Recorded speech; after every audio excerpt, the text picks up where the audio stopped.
let's avoid the talk and get to work. So do not miss any steps.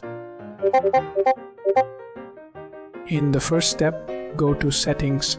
Next, choose Face ID and Passcode.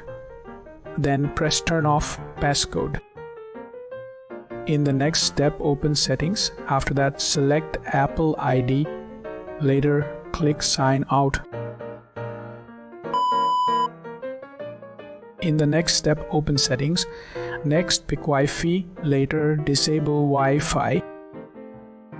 In the next step, link iPad to a computer using a cable. Then launch iTunes or Finder. Now, set iPad into recovery mode. In the next step, press Restore iPad in iTunes or Finder. Now, follow the prompts on the screen.